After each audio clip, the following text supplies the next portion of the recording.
Hey everyone, welcome to the show. I have details to share about the 14th Amendment trial that's going on in Colorado right now.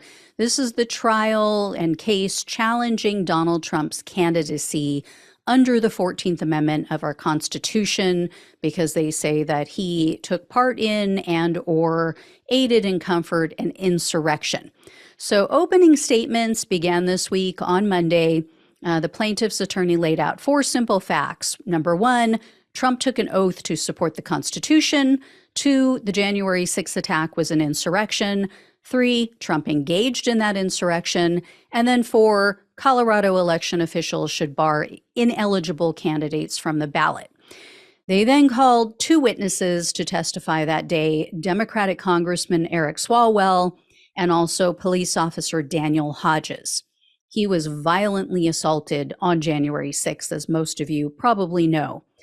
Swalwell apparently became emotional on the witness stand. He choked up at times, and this was as he was recounting his experiences on January 6th. Swalwell told the court, quote, "We could hear the pounding on those doors and the shouting of the rioters outside. It was haunting." He also said that when he and the other members of Congress saw Trump's tweets that blamed his vice president, Mike Pence, for not overturning the election, quote, "We interpreted it as a target had been painted on the Capitol." Officer Hodges also, as I said, testified. He was testifying in between the prosecutor or the plaintiff's attorneys playing graphic video clips from the attack at the Capitol. And he described how at one point there was a man who grabbed his face and tried to gouge his eyes out. And this is the officer, you might remember, he was wedged between a door frame and someone who was crushing him into that door frame with a police riot shield. And he couldn't breathe. He was screaming in pain, bleeding from his face after being beaten in the face. And Officer Hodges said, quote, "I can't remember all the different ways in which I was assaulted." So he was assaulted so many times by so many people that day, he can't even remember all of them. Officer Hodges also went on to tell the judge, quote, "I was afraid. I was afraid for my life and for that of my colleagues. I was afraid for the people in the United States Capitol building. I was afraid for Congress, the vice president, and what these people would do to them and how it would affect our democracy." So the plaintiff's attorney also showed additional violent videos of the Capitol attack. They also played portions of Trump's speech that day at the Ellipse in which he used the word fight 20 times. And on Tuesday, the second day of this trial, Capitol Police Officer Winston Pingen testified, and he said that he had spent hours in, quote, hand-to-hand combat with Trump's mob. Officer Pingen also told the court that he was knocked down at one point and the mob stole his baton, and he said that he feared that they might also take his gun. The officer told the court that he now suffers from post-traumatic stress disorder as a result of January 6th, and he said that he left the police force 9 months after the attack. So a sociology professor and extremism expert testified on Tuesday as well. Peter Simi is his name. He's from Chapman University, and he told the court that Trump has a history of embracing far-right extremists, but he uses, quote, language with a wink and a nod to allow himself plausible deniability.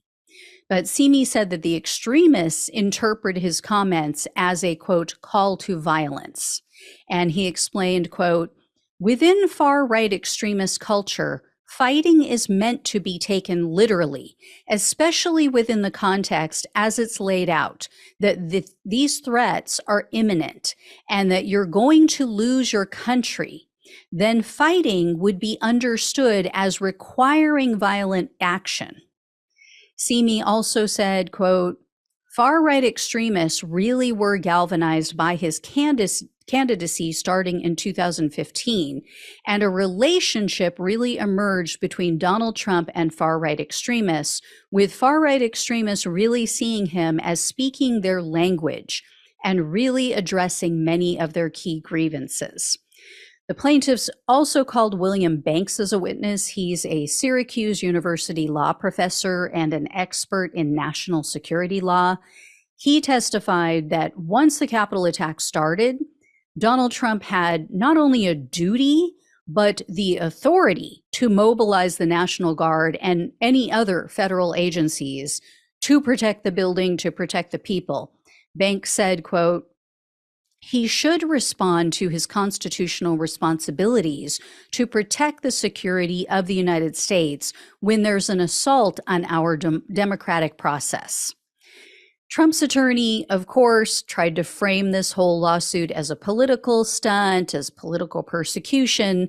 And in response to the Trump videos about him calling for violence, he played a montage, or a bunch of his attorneys played a montage of Democrats saying that they would fight or fight like hell. So, they tried to both sides the issue. Of course, they leave out that one small detail about how Democrats have never, would never call millions of supporters to DC to overturn an election. So there's that.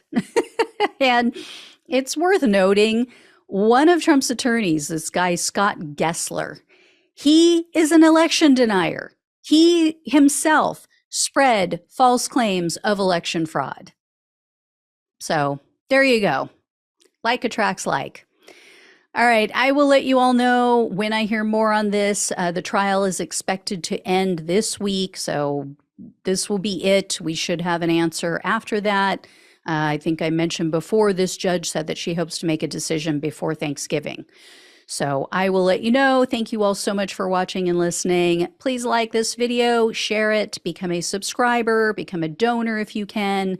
Love you all. Take care. Talk with you soon.